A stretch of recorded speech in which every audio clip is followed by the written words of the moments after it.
Check out FlipsideGaming.com for all your gaming needs. Use the promo code HEROES to save 10% on all orders over $10 and support the channel at the same time.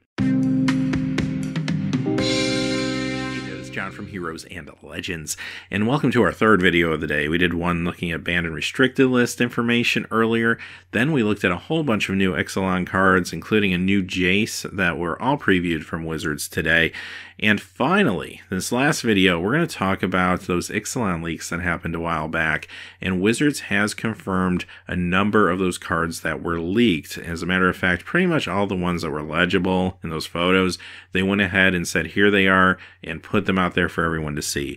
So with that being said, quickly before we get started, I want to get this through fast because we got a lot of cards to talk about, but the channel is dependent on your support. So if you check out the description below, you will find a Flipside Gaming link down there, and there's a product code, a promo code for a discount. You'll also find some Amazon products that are linked. Any purchases in any of those places, a small percentage comes back to us. And finally, you will also find our Patreon page below. All right, with that being said, we got a ton of cards to look at. Let's just dive in here. Now, you may be familiar with some of these cards from the previous leaks, but like I said, this is the first time we're really seeing them in their full form and actually make out everything that's on the card. So, and we also have a better idea of what standard's going to look like, so I can give a better estimation of these cards. We're going to start off with a couple that I'm actually not going to review today. Bishop of Rebirth. This card was kind of leaked twice. It was leaked in the previous, of course, big Ixalan leak, but then Wizards accidentally posted an article a little early last week showing this card, so we did a video and talked about it there, so I won't go over it again, but here is the actual Bishop of Rebirth in the Ixalan version. We saw the promo version last week. And here's another card that we talked about in the previous video last week that was also in that promo article. Here's the actual Ixalan version of Burning Sun's avatar. Alright, a couple other new cards that came out since I did the last video. They're actually just a couple of vanilla cards, but I thought I'd show them to you. Headwater Sentries, this is a blue and 3. Vanilla 2/5. Merfolk Warrior, it's a common. Queen's Bay Soldier is the next one they showed us. A black and 1 2/2 Vampire Soldier. It's a common, so this makes sense.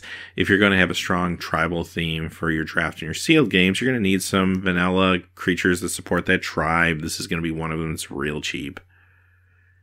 Alright, let's move into those cards that were leaked a while back. And here they are for the first time. We're going to take a fresh look at them now. Ashes of the Abhorrent. This is a white and 1 enchantment. Players can't cast spells from graveyards or activate abilities of cards in graveyards. Whenever a creature dies, you gain 1 life. Now, this is a rare, and this is definitely meant to be a sideboard card. This could be a sideboard card for standard if you're dealing with some decks that are trying to use some graveyard shenanigans. This could also show up in other formats. I could see this showing up out of sideboards, maybe even in Modern and Legacy. This is just one of those universal sideboard cards. It's not going to be a great opening pack for you in draft, honestly, because you're not going to want to pick this. Hopefully you'll have a good uncommon or a good common in there to pick. This is just a sideboard card, even in limited games. If you just need it for a certain situation, it's going to be extremely situational, though most of the time obviously it's not going to be in your deck, so it kind of is what it is. It definitely has its role, even though it's a little narrow. Goring Ceratops, 2 white and 5, double strike 3/3. This one's a dinosaur, and these are all going to be rares and mythics, so I'll just notate if it's going to be a mythic. Whenever this attacks other creatures you control, gain double strike until end of turn. I think it's a little too expensive for standard, but this is a fine pickup for you in limited.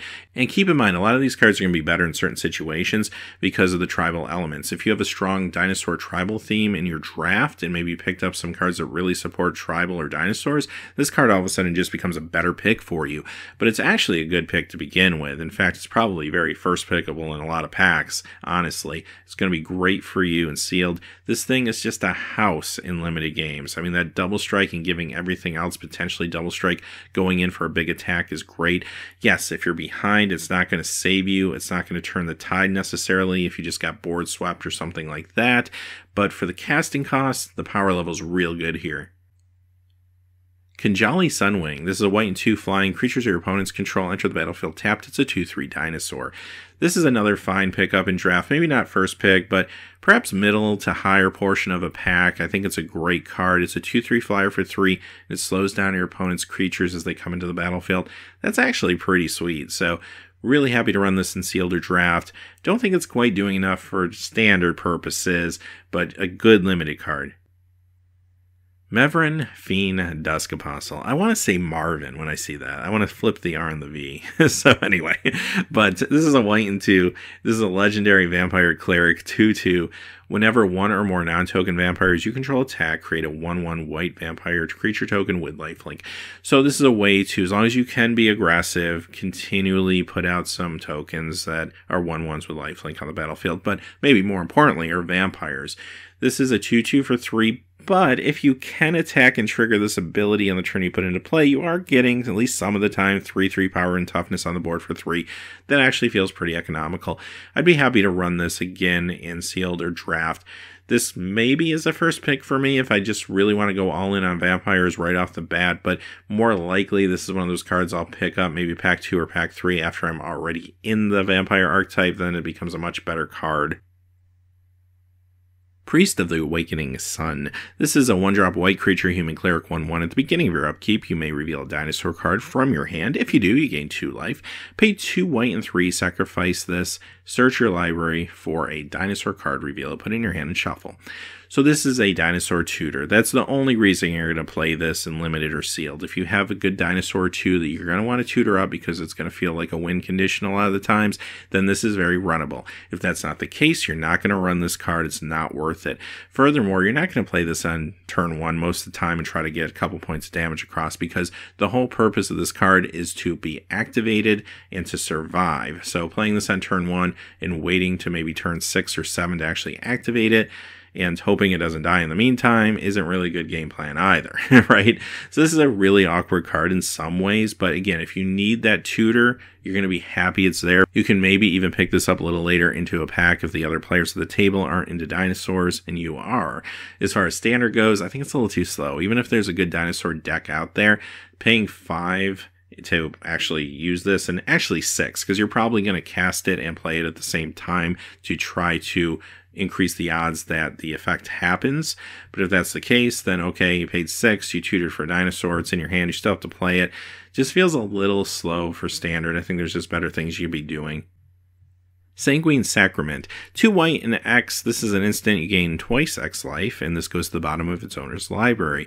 I like that it's instant. Here's the thing with life gain spells, though. I do start to notice when they could potentially give you a good amount of life, because a big life swing can be nice to prolong a game if you're behind, give you a few extra chances. The reason I'm not always really high on life gain spells, though, is just simply the fact that they don't save you. Sometimes they let you get another turn or 2, maybe let you see a couple more cards, but they don't really do anything to stabilize you on the board state. So sometimes I'd rather have cards that I feel like could stabilize my board state as opposed to a life gain spell. But if life gain spells are high enough and give me enough looks at enough cards, I start to get interested, and this is maybe one of those. I don't see myself running this in all builds. It depends on how aggressive I'm going to be or maybe how controlling I'm going to be, but I do see this as a card that I might actually want to run here and there in sealed or draft. I don't really see this doing much in standard, again, unless there's some sort of life matters ability we haven't seen yet on some cards or something like that. But at least for right now, I think it's okay in some builds for limited. Settle the Wreckage. 2 white and 2, instant, exile all attacking creatures target player controls. That player may search his or her library for that many basic land cards, put those onto the battlefield tapped, and then shuffle. I like this in limited. I don't know if I'm first picking it. Probably in a lot of packs I probably would be comfortable doing it. Here's the thing, this is good if you're behind. It's not great if you're ahead necessarily, because your opponent's probably not attacking in with a lot of stuff. But if you're behind, you're going to be happy to have this panic button. And even though it's not going to help you when you're trying to put the pressure on to close out a game, it's still kind of nice to have in your deck in a lot of situations. So I would probably run it. I'd probably be happy with it. There is some risk to the reward. I mean, your opponent's going to get some lands in that case, and they could ramp out into something else that's been sitting in their hand, and that might be a little awkward for you, but if you're going to lose anyway, then why not take the risk? The other thing you could do with this, if for some reason you really needed to search up a land, you could attack with maybe one of your cheap little creatures and then play this to get the land, maybe for some color fixing or something. So there is some versatility to it too under certain circumstances. So yeah, I actually like the card for limited purposes. Again, I don't really see this crossing over into standard. There's so many good board sweeps right now from Hour of Devastation that I don't think anyone needs this, but it's going to be, again, a fine card for limited. So Kotley Honor Guard, this is a white and 1, human soldier 1/3. Creatures entering the battlefield don't cause abilities to trigger. I actually kind of like this card. I feel like this has potential for sideboard play in Standard if there is a need for it at some point. But even Modern and Legacy, I mean, there's combos that do completely hinge on effects being created when creatures enter the battlefield. This shuts those down. So I would not be shocked to see this show up in sideboards in a number of different formats. As far as limited goes, like sometimes you just need a 2-drop. So even if you're not worried about that ability, like you might just still run this card. But if your opponent does have some sort of trick or tricks you're worried about, even if it's just kind of one-time things, you could even sideboard this in if it wasn't in your main deck and try to deal with that. So I like the card a lot, actually. It's pretty interesting at the 2 casting cost spot. Arcane Adaption, a blue and 2 enchantment. When this enters the battlefield, choose a creature type. Creatures you control are the chosen type in addition to their other types. The same is true for creature spells you control and creature spells you own that aren't on the battlefield. So this is similar to the card Conspiracy, which was 2 black and 3. Of course, that cost more. And also on top of that, the creatures did not retain their original creature types. This time they do, so that can be very relevant. This is one of the cards that had a lot of people talking when it was leaked initially, especially Commander players really interested in this card. You can do a lot of broken things in Commander with this by making all your creatures the one tribe, basically. That can actually be pretty sweet. We just got all those tribal decks from Commander 2017. Yeah, it's actually on the forefront of a lot of people's minds right now, just the different things you can do with tribal. Aside from Commander, could this see some constructed play? It's very possible, especially considering in Standard they're giving us so many tribal tools, it looks like, so far in this set, that, yeah, this maybe would play a role, perhaps in a deck or two in Standard. We'll have to kind of wait and see what else comes out in the set that this interacts favorably with. As far as Limited goes, even some limited decks might be able to exploit this in certain situations.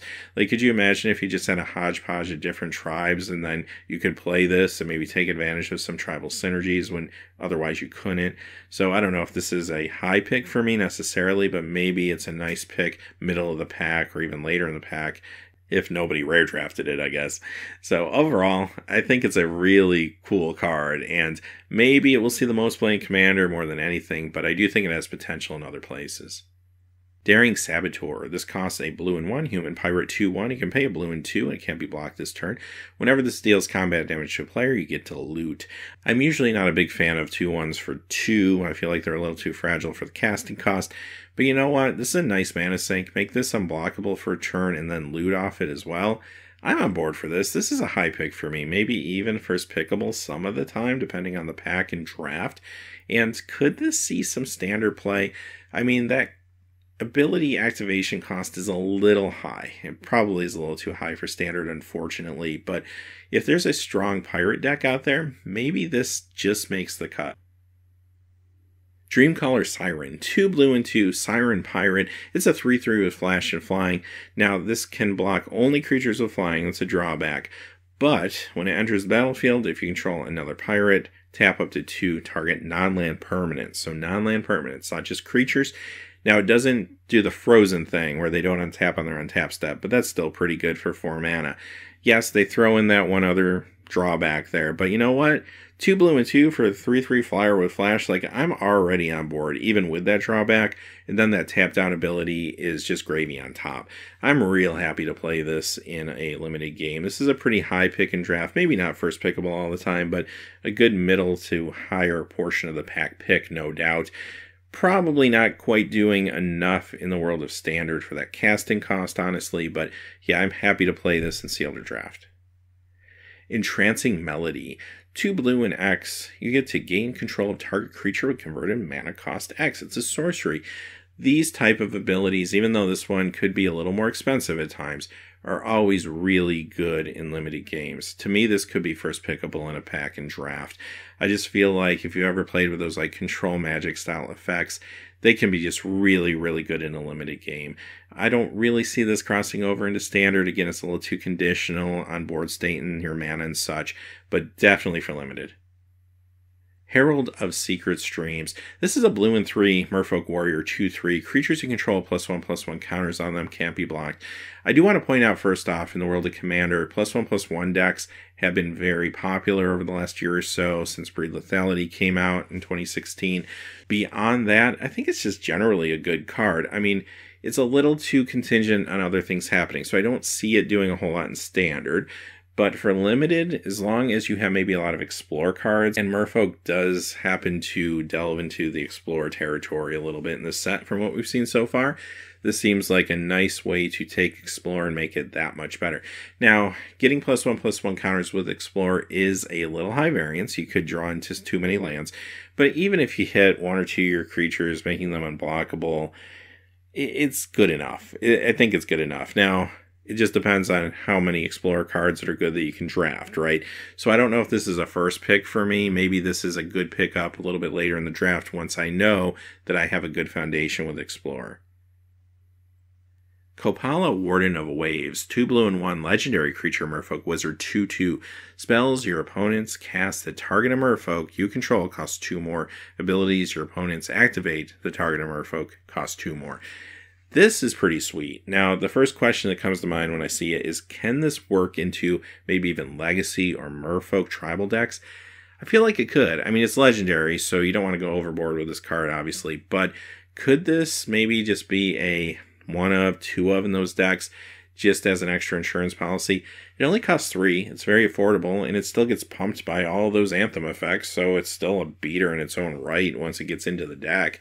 And it gives you that ability to slow down your opponent, especially in Legacy where your opponents aren't going to want to play with a lot of extra mana. So this can really mess around with some decks in Legacy. I really like this card. Now, for Standard, can Merfolk be a thing? It just depends on what happens with this set. We haven't seen enough to go there yet, but this is an indication that maybe you could have a decent Merfolk deck. I guess we'll wait and see what comes out in the set. And yes, this is very playable and limited if you have Merfolk behind it. River's Rebuke, 2 blue and 4, sorcery, return all non-land permanents, target player controls to their owner's hand. Alright, so that's non-land permanents that target player controls. Basically a one-sided, huge tempo board wipe. This is awesome. Like, this is first pickable, and it's great if you're behind and you top deck it. It's good if you're ahead and you just want to put more pressure on faster. Great card. This can see Standard play easily, probably in a couple different types of decks, but this could definitely see some Standard play. It is really interesting. And beyond that, so like I said, you're going to be real happy if you open a pack in draft and get this. Bloodcrazed Paladin. This is a black and 1/1 flash vampire knight. When this enters the battlefield, it will have a +1/+1 counter put on it for each creature that died this turn.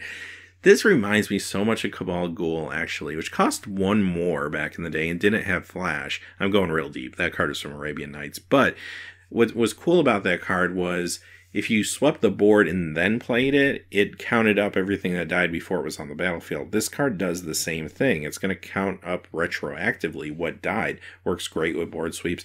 The one issue with Cabal Ghoul always was it didn't have any sort of evasion, so this card has that same problem. This one is a vampire, though, so maybe some other tribal abilities could be tacked onto it from other cards.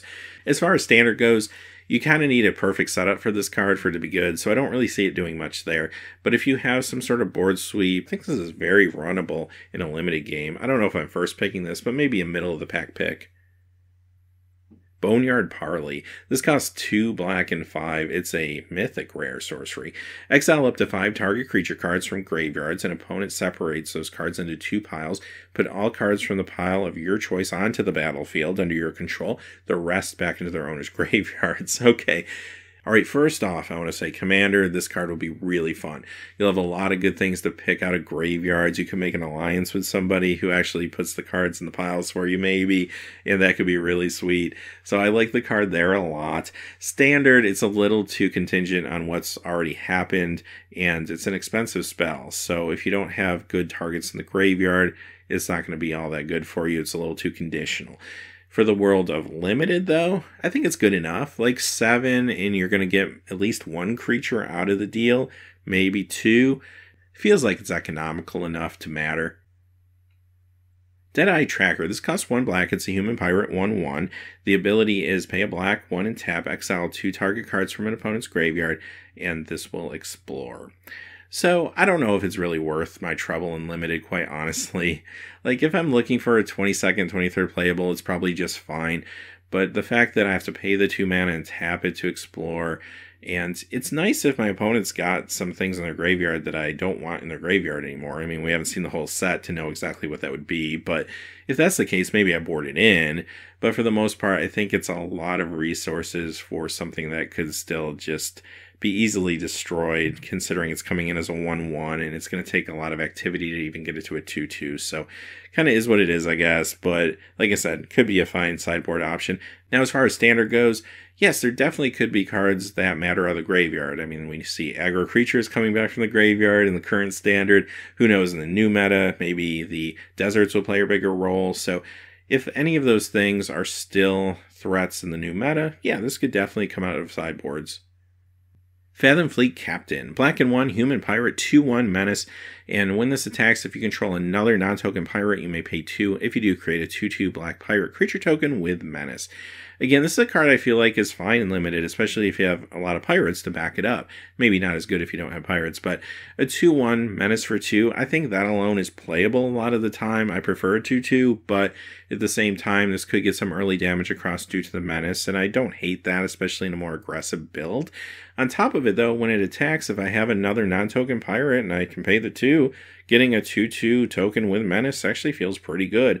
And if I can keep building on that, even maybe for another turn or 2, it could be enough to put away a game. I don't know if I'm first picking this, but I think it's a good pickup once you know you can get into the pirate theme.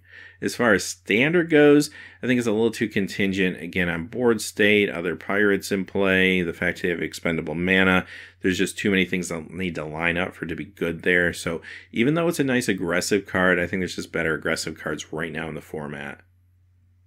Revel in Riches. Enchantment. Whenever a creature an opponent controls dies, create a colorless treasure artifact token. And then at the beginning of your upkeep, if you control 10 or more treasures, you win the game. Alright, so it's an alternate win condition card. Alright, is someone going to try to build a standard deck out of this? Oh, they sure are. The only thing that's a little awkward about it is you're dependent on your opponent having a lot of creatures and you being able to destroy them. So, granted, there are other ways to get treasures, and we haven't seen the full set yet, so we don't really have a good grasp on how hard or easy that is going to be to do. So if there's enough support for treasures out there, aside from just the fact that you can blow up your opponent's creatures and get them here, then yeah, maybe this is a standard deck that could be okay. Now, these type of decks could struggle against maybe some aggro decks or something like that. You'd really have to have some sort of control shell that protects you while you're trying to pull this off. Is that going to be worth it at the end of the day? I don't know. But I do know this. Someone is going to try to pull it off. And who knows, they might put up 1 or 2 good results with it too before the meta kind of catches up to it. Now, aside from that, is this something you even want to play in limited? Well, again, it just depends on your treasure chest capacity. If you feel like you have a lot of ways to create treasures, then yeah, pick this up. I don't know if I'm first picking this, but I might try for it once I already have some pieces in place. Could you first pick it and try to build around it? You could, but I don't know how successful that will be. Again, probably have a better idea once we see the full set. Now, you could do other things with this, like Commander, for example. Now, this gets interesting if you have multiple opponents, because it's going to be easier for that to trigger, and who knows, that could be very viable. So I'd like to see someone play around with this, maybe in a Commander build. Next, we have Rune Raider. This is a black and 2 Orc Pirate 3/2 with Raid. At the beginning of your end step, if you attacked with a creature this turn, reveal the top card of your library and put that card into your hand. You lose life equal to the card's converted mana cost.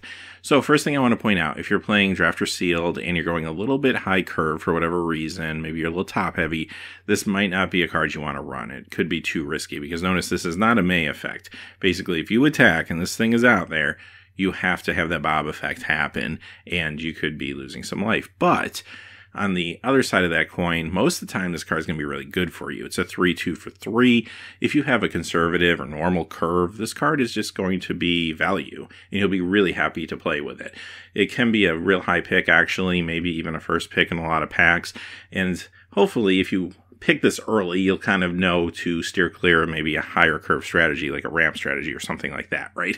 So that's really where this deck's going to excel, more in sleek aggro strategies. And that could cross over into standard as well. I mean, look at some of these aggro decks that exist right now, like Ramanep Red. And there's also been a Rakdos aggro deck that's had a little success. So if you work a card like that into a deck that has maybe top of the curve, looking at like a 4 for Hazoret, this could actually be a really sweet card in that deck. So I do think it has some standard potential as well. Vraska's Contempt. 2 black and 2, it's an instant. Exile target creature or planeswalker, you gain 2 life. Alright, so this does cost 4. However, it's an instant and it's exiling a creature or planeswalker. You also gain 2 life. That's not too consequential most of the time. Now, we're losing a lot of premium removal through this next rotation in standard. This is going to be great in standard. This is going to be fantastic removal. I know it costs 4, but the instant speed and the versatility and that exile ability, it's going to be worth it in the long run. It's going to deal with things like even the gods if you needed to deal with them. Really, really sweet card here. And as far as limited goes, I don't think I need to say this, but easily first pickable in draft. This is going to be premium removal there too. Angrith's Marauders. This one costs 2 red and 5. It's a human pirate 4/4. If a source you control would deal damage to a permanent or player, it deals double that damage to that permanent or player instead. So here's the thing with this card. A little too expensive and situational for standard. I don't want to pay 7 for this type of ability in standard because if I don't have any other creatures on board, it's not really doing a whole lot. It's not going to catch me up if I'm already losing, in other words. In limited, though, it can do a lot more work for you. Limited games of sealed or draft are going to be more forgiving. So a 7 mana 4/4 with this ability can be really good, and again, can actually be first pickable a lot of the time. Captain Lannery Storm. This is a red and 2 human pirate with haste. This is legendary 2/2. Whenever this attacks, create a colorless treasure artifact token. And also, when you sacrifice a treasure, this will give +1/+0 until end of turn. Keep in mind, this is sacrifice a treasure, not necessarily sacrifice a treasure to this. So if I sacrifice it to use its ability to get the mana, this still will work for this +1/+0 ability. Now, I'm usually not a big fan of 2/2s for 3, but this has haste, so I'm okay with it in that regard when it comes to sealed or draft. Just simply because I can still attack in on turn 3 with this. That's what I want from a 2/2. And also, when I do attack in, I get this treasure artifact, which I can use to color fix. I can use to keep up with my opponent if I stumble on mana for some reason. I actually like that quite a bit, and that last ability is fine, and sometimes will be relevant, sometimes it won't. But it does make your opponent have to at least think about their blocks. If you can potentially start sacrificing these things, granted, most of the time you won't want to waste the mana, but if you could sacrifice them into, say, an instant combat trick or something like that, your opponent's got to be wary of that when they see this thing coming into the red zone. So I actually like the card a lot. I think it can get across with some incidental damage here and there, and also provide you with a little bit of ramp and fixing. I would pick it pretty high in draft, maybe not always first pick, but definitely higher in the pack, no doubt. As far as standard goes, I don't know if the aggro decks actually need this right now because they're pretty stacked. Now, later on, if they develop into mid-rangey decks or even big red decks, well, that's a different story. This card might fit better in a deck like that. But as of right now, like current meta, I don't see it like sliding into like Ramanep Red or anything like that. But it does have some standard potential in the future. Rowdy Crew, 2 red and 2, human pirate. This is a mythic, actually. 3/3 with trample. When this enters the battlefield, draw 3 cards and discard 2 cards at random. If 2 cards that share a card type are discarded this way, put 2 +1/+1 counters on this. So, it could be a 5/5 trample for 4, but that's pretty high variance. And I actually don't like this card very much. It's kind of sad to me that this is one of the mythics, because here's my issue with it. It's just too high variance, just generally. Even in a game of like sealed or draft, honestly. Because here's the deal. The thing costs 4, and most of the time it's going to be a 3/3 trample. Like, that's alright, but nothing too exciting. Now, the going deeper into your deck, drawing 3 cards, is cool. Discarding 2 after that at random, though, could be painful. It just depends on what your hand looks like. Now, if you don't have any cards you care about in your hand, then it's fine, and maybe you just roll the dice and hopefully hit it and get a 5/5. But it's just so awkward. There's going to be times where you maybe are holding onto your removal that you don't want to pitch to the graveyard just to play this card, because ultimately you have to wrestle with the fact that it's going to be a 3/3 trample most of the time, right? Is getting a 3/3 trample worth potentially losing your spells that you need later in the game? that's where it gets strange. Now, if you could choose what you discarded, that'd be a whole different story, obviously, even if I had to pay one more for the card or something like that. But at least right now, I'm just not feeling really high on this card. I just feel like it's too high variance for, definitely for constructed, and even for limited, unfortunately. I could see myself playing this if I was desperate again for a playable, but for the most part, I think I'm going to try to find something else. Star of Extinction. I love the flavor here. 2 red and 5 sorcery. This is another mythic. Destroy target land, and then this will deal 20 damage to each creature and each planeswalker. So it's kind of an extinction level event going on here. I love it. So it's just really cool flavor. The card itself is great and limited. It's a little on the higher end of the curve, obviously. It's 7, but I feel like something like this where you can destroy a land and then basically sweep the board is good to have. It's a nice panic button if you need it in draft or sealed. And standard, unfortunately, a little too high casting cost there. Yes, it deals with planeswalkers, but Hour of Devastation does that pretty well too, for a lot cheaper. So I just feel like with all the different board sweeps that are available right now, this one isn't going to necessarily knock any of those others out of the picture. Sunbird's Invocation. This one's a red and 5 enchantment. Whenever you cast a spell from your hand, reveal the top X cards of your library, where X is the spell's converted mana cost. You may cast a card revealed this way with converted mana cost X or less without paying its mana cost. Put the rest on the bottom of your library in a random order. Well, the dream here, of course, is you play this on turn 6 or 7, and then for the rest of the game, you just hit great things, and you just overwhelm your opponent.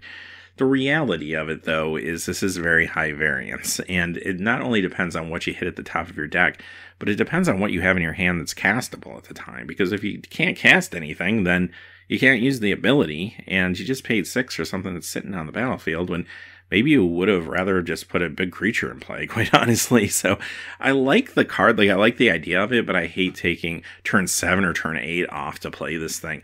Those are critical turns where you're starting to think about your end game, and putting something into play that's going to do absolutely nothing when your hand might already be depleted is not going to feel very good. This is a horrible top deck, for example. For all those reasons, I don't really see this in standard. Yes, Magical Christmas Land, like I can imagine all the crazy things that could happen with this card. It just takes too much setup and it's just too random, honestly. What about limited? I just feel like I'd rather play a 6-drop creature, honestly.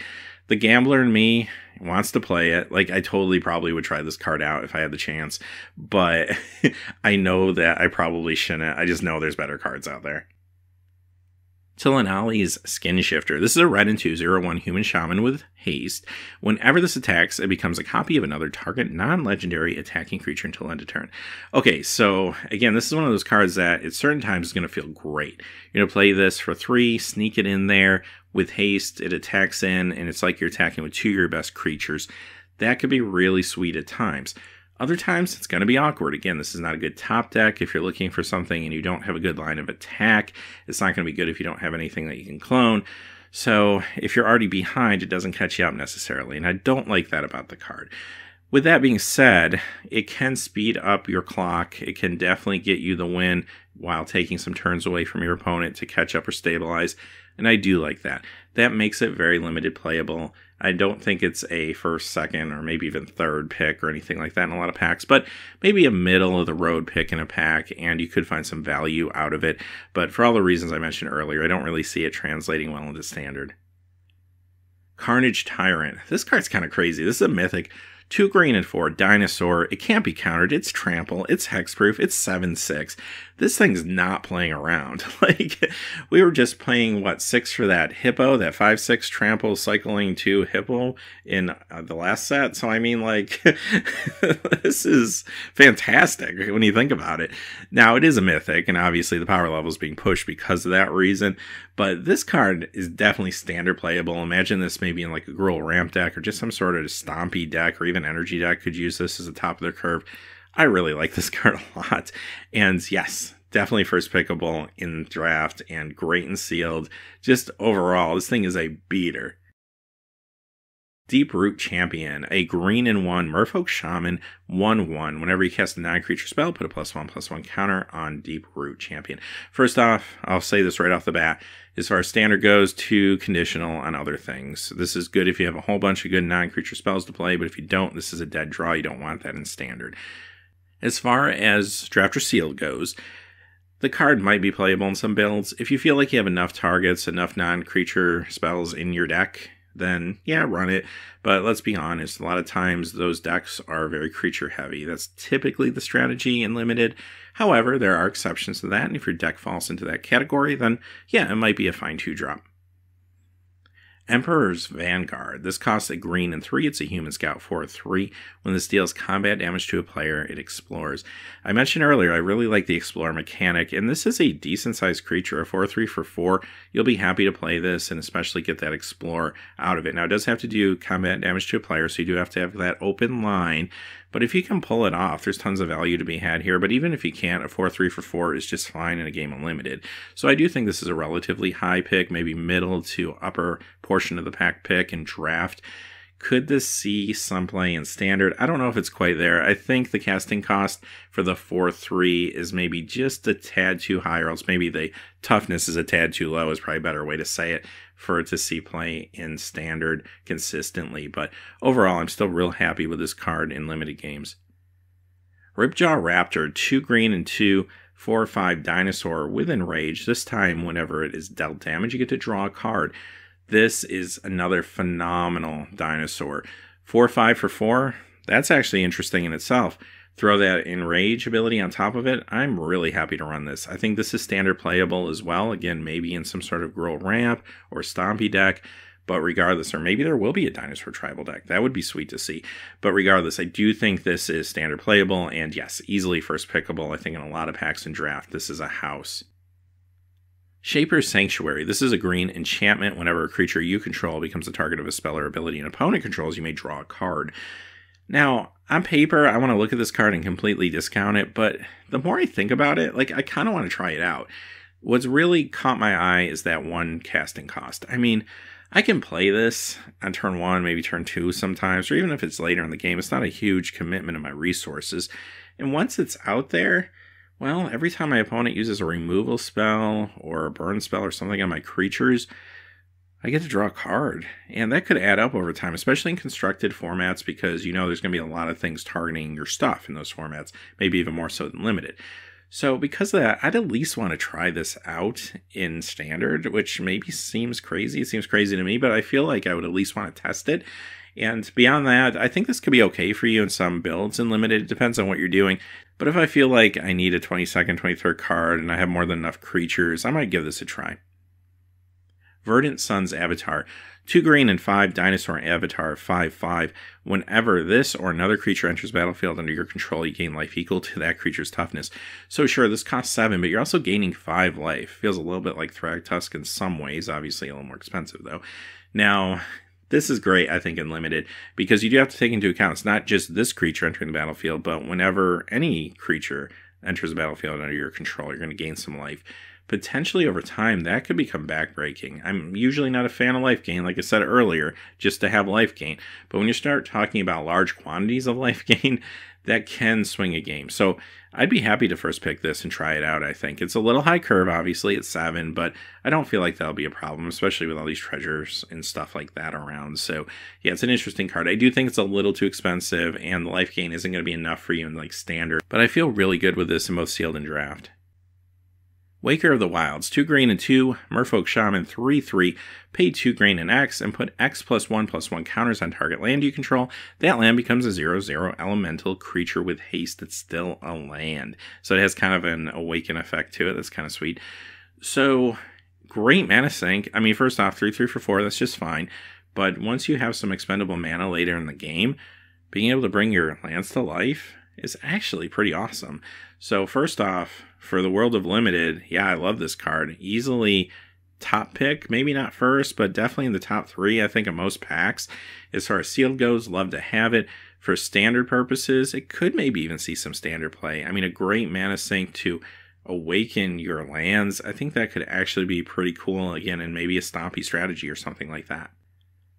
Alright, here's Admiral Beckett Brass, a red, a black, a blue, and 1 legendary human pirate, 3/3. This one's a mythic. Other pirates you control get +1/+1. At the beginning of your end step, gain control of target non-land permanent controlled by a player who has dealt combat damage by 3 or more pirates this turn. Okay, this is screaming commander card first off, especially if you want to build a pirate deck. I mean, we don't really know all the tools we're going to get yet from the set, but as long as they give us enough, maybe with some changelings, we can build a pirate deck, and this would be a great commander for that pirate deck. And that could be really sweet. You could steal some awesome stuff in commander with that ability, right? Standard, you can't stack this because it's legendary. That's going to hold it back quite a bit, I think. Are the pieces for a pirate deck strong enough to hang in standard? I'm a little skeptical from what we've seen so far, but we haven't seen everything. So if that's the case, maybe this does see some standard play. But regardless, this is still a very good pickup for you, just generally in limited, as long as you have enough pirates to go behind this. Now, you don't necessarily need to be all in on pirates to find value here, but you play this for 4, even if you had 2 pirates on the battlefield, that's 2 extra points of power and toughness. It's actually good, and this is a 3/3 on its own. Gishath Sun's Avatar. This is a white, a green, a red, and 5. It's a legendary dinosaur avatar 7/6. This one's a mythic. It has trample, it has vigilance, it has haste. And when this deals combat damage to a player, reveal that many cards from the top of your library. Put any number of dragon cards from among them onto the battlefield, and the rest on the bottom in random order. Okay, so this feels like some of these crazy like commander dragons they've been making recently in these specialty products, but it's a dinosaur instead. It's expensive, but this feels like it could be a really cool commander for a dinosaur deck, again assuming they give us enough pieces to make that deck. So if that's the case, this could be a real good pickup for that format. Now beyond there, let's talk about limited first. I don't know if I'm first picking this unless I'm rare drafting, because my concern is, will my deck be able to cast it? If my deck can cast it and I'm comfortable with that, then I'll run it in sealed or draft, because it's going to be really good, even if I don't have that many other dinosaurs. Just the size of this thing and its abilities beyond that are incredible. So I want to run this, but know your deck, don't overcommit. If you don't think you can cast this with a relative high amount of confidence, don't do it. Just go with another card. And because of that, it's going to make it a lower draft pick most of the time. But maybe third pack, you're lucky enough to open it and you feel like the pieces are there, the fixing's there, that I can run this thing, then go for it by all means, right? As far as standard goes, it's just a little too expensive, unfortunately, unless you can find a way to sneak it into play, maybe. Hostage Taker, a black, a blue, and 2/2/3 human pirate. When this enters the battlefield, exile target artifact or creature until it leaves the battlefield. You may cast that card for as long as it remains exiled, and you may spend mana as though it were mana of any type to cast the spell. One thing I need to immediately point out about the card, they have already amended the text on this, so they have changed it to another target artifact or creature, because it would create an endless loop if it targeted itself. So they fixed that preemptively, and that's a good thing probably. So I think that was just a mistake when they templated the rules for this card. But aside from that, I think it's a good card. I mean, 2/3 for 4, and it lets you exile artifact or creature, and it even gives you the potential to maybe steal that card. I think that's actually pretty good for 4 mana. I'm really happy to play. This could be first pickable in a lot of packs in draft, and could even see some standard play if there's a deck in these colors looking for something like this. Tishana, Voice of Thunder, a blue, a green, and 5, Merfolk Shaman, legendary, and this is also a mythic. Its power and toughness are equal to the number of cards in your hand. You have no maximum hand size, though. And when this enters the battlefield, draw a card for each creature you control. So I remember when this was leaked, you couldn't really read the casting cost, and I kind of said, well, this is probably really good unless the casting cost is extraordinarily high. Well, it's not. It's a little high at 7. So this is definitely first pickable. Like, even if you aren't all in on some sort of merfolk strategy or something like that in draft, like being able to play this and draw a whole bunch of cards off of it and have that hopefully high power toughness at times, although that is high variance, you don't want to count on that, it can still be a really good card for you. Like that card advantage that you'll get, even if you're only drawing like a couple cards, is still really worth it, I think, for the casting cost. So the card feels good there, definitely in sealed and draft. What about standard? Well, it's a little expensive, but that ability is strong, and I think it does have the raw power level of that. Again, if that deck exists, a creature-centric deck in Simic colors, maybe a Merfolk deck, well, maybe it could see some play at the high end of a curve, perhaps a Simic ramp deck or something like that. Now, beyond that, this is also great in Commander, obviously. It works with Merfolk. It is a Merfolk itself, so any sort of Merfolk tribal buffs you have in your Merfolk Commander deck, it's going to be able to take advantage of those, and that ability is just great. So, yeah, this card is going to have, I think, a lot of cross appeal. Sorcerous Spyglass. Cost 2, it's an artifact, and when this enters the battlefield, look at opponent's hand, then choose any card name. Activated abilities of sources with the chosen name can't be activated unless they're mana abilities.